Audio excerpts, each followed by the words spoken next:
Kamu menatap rak supermarket karena haus dan pengen minum, kamu mungkin bakal pilih merek yang selalu kamu beli atau ngambil yang paling murah. Tapi tunggu, kalau kamu mau beli sebotol air, pastikan cek ini dulu. Apa kamu tahu bahwa sebelum membeli produk dalam kemasan botol plastik, hal pertama yang harus kamu lakukan adalah melihat bagian bawahnya? Bener banget, balik dan cari simbol daur ulang dengan angka di dalamnya. Segitiga bernomor ini menunjukkan jenis plastik apa yang digunakan dalam produksi botol ini. Jadi kalau ditandai dengan angka 1, berarti botol ini hanya aman untuk sekali pakai. Artinya, kalau botolmu terpapar sinar matahari dan suhu yang lebih hangat, kemungkinan besar botolmu akan mulai melepaskan zat beracun ke dalam cairan di dalamnya. Dan kalau terminum, kamu harus siap menanggung dampaknya. Nah, kalau angka di dalamnya adalah 3 atau 7, sebaiknya hindari sama sekali. Alasannya botol-botol ini kemungkinan sudah melepaskan bahan kimia yang menembus minuman atau makananmu. Dan seperti yang kita tahu, paparan berkepanjangan bisa menyebabkan masalah kesehatan parah.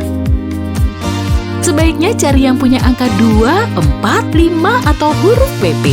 Jenis-jenis ini adalah yang paling aman konsumsi. Semuanya cocok untuk beberapa kegunaan dan kamu bisa menyimpannya untuk waktu yang lama. Tapi ingat, selalu simpan air dingin di dalamnya dan sering-seringlah membersihkan botolmu. Memasukkan cairan panas apapun ke dalam botol berarti cairan di dalamnya akan menyerap bahan kimia dari plastik.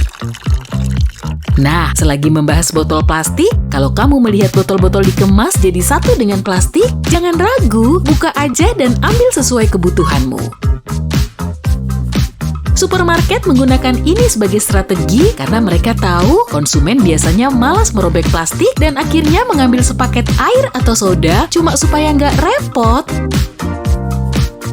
Sekarang, lanjut ke bagian berpendingin di supermarket. Kamu melihat semua keju dan bingung, mana ya yang harus kamu beli? Jangan beli yang berbentuk irisan kecil yang dipisahkan dengan plastik ya. Mungkin sebaiknya kita nggak nyebut produk ini sebagai keju karena kandungan keju aslinya kurang dari 51%.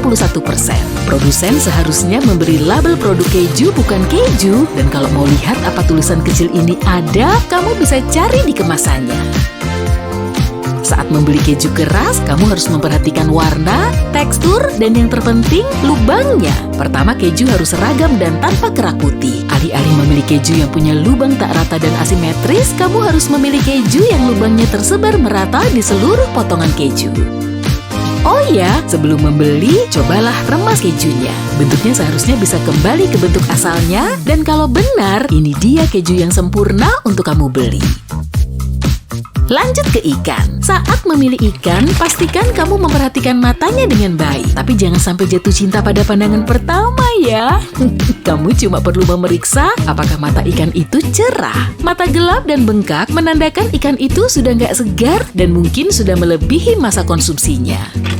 Untuk kamu pecinta daging, pastikan kamu tidak membeli daging lem. Yap, kamu nggak salah dengar. Produsen daging telah mengembangkan kebiasaan merekatkan potongan daging sebelum menjualnya. Dengan bantuan suatu campuran bubuk putih, produsen merekatkan potongan-potongan kecil daging untuk menjual daging dalam jumlah yang lebih banyak. Ini memperluas pasokan daging dan membantu produsen daging menghemat uang dengan mengurangi limbah potongan daging kecil. Untuk memastikan kamu tidak membeli daging lem, pastikan untuk mencari celah pada daging kemasan. Meski bisa menyatukan serat daging, lem itu tak akan menahan lemaknya. Jadi, jika di bagian lemak kelihatan renggang, artinya daging itu direkatkan. Dan kalau kamu melihat celah pada seratnya, bisa jadi itu cuma lem yang mulai pudar. Cobalah trik belanja ini dan jangan pernah beli daging lem lagi. Lanjut ke kiwi. Jangan dibeli kalau kiwi terlalu lunak ya. Kebetulan kiwi yang super lembut biasanya udah busuk atau terlalu matang. Kamu pasti nggak mau beli kiwi yang sudah busuk kan? Kalau udah terlalu lunak, kiwi melepaskan zat bernama etilen yang menjadikan buah itu sangat kecut. Untuk mengetahui mana yang harus dibeli, tekan kiwi sedikit dan periksa konsistensinya. Kalau terasa terlalu lembek, itu pertanda buruk. Tapi kalau sedikit lunak dan buahnya kembali ke bentuk aslinya, inilah kiwi yang kamu cari. Nah, kalau kamu mau makanan sehat, jangan beli produk dalam kemasan apapun yang mengandung lebih dari 5 bahan. Alasannya, makin banyak bahan dalam makanan kemasan, kemungkinan makin tinggi pula tingkat prosesnya. Kualitas kelima bahan ini juga tentunya harus kamu perhitungkan, tapi pertimbangkan hal ini waktu kamu lagi belanja nanti. Keripik kentang.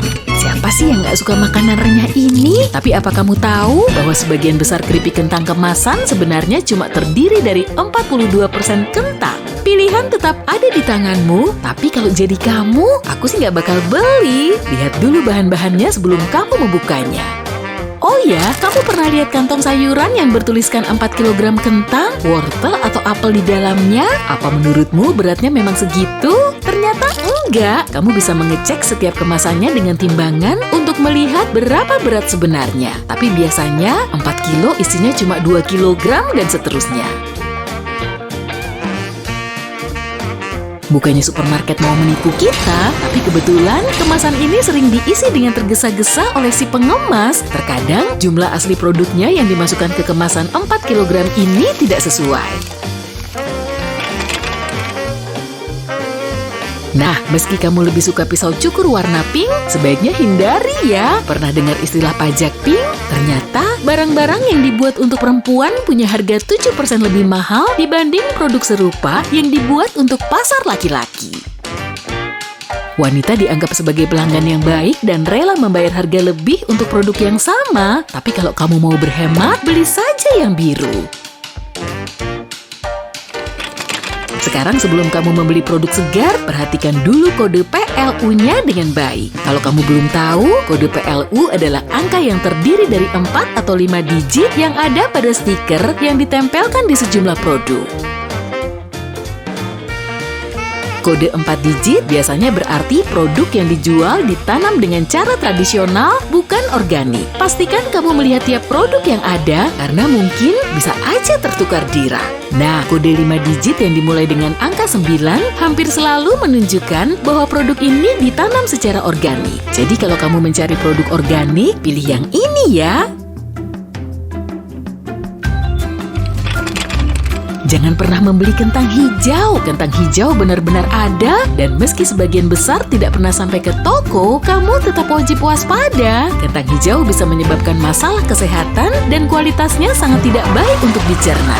Kentang menjadi hijau karena tidak disimpan dengan benar atau terlalu terpapar sinar matahari. Warna hijau ini merupakan indikasi tingkat racun tertentu yang berbahaya bagi manusia, jadi jangan dibeli ya. Jangan beli kopi yang umurnya sudah lebih dari 18 bulan. Lihat tanggal kadaluarsanya saat belanja, dan kalau bisa, belilah biji kopi utuh daripada yang bubuk. Biji kopi mempertahankan sifat antioksidan kopi, dan kalau kamu menggilingnya tepat sebelum diminum, biasanya ini adalah merupakan cara terbaik untuk mendapatkan manfaat dari semua kualitas penyembuhan kopi. Dan terakhir, tapi nggak kalah penting, lakukan rutinitas belanja online-mu antara hari Selasa dan Kamis. Mungkin kedengarannya aneh, tapi penelitian menunjukkan cara terbaik untuk mencari diskon besar adalah dengan belanja di hari-hari ini. Harganya biasanya super rendah, dan jika kamu mau berhemat, jauhi hari Minggu ya, hindari hari itu. Nah, kalau kamu belajar hal baru hari ini, tulis di kolom komentar ya. Jangan lupa untuk tetap berada di sisi terang kehidupan.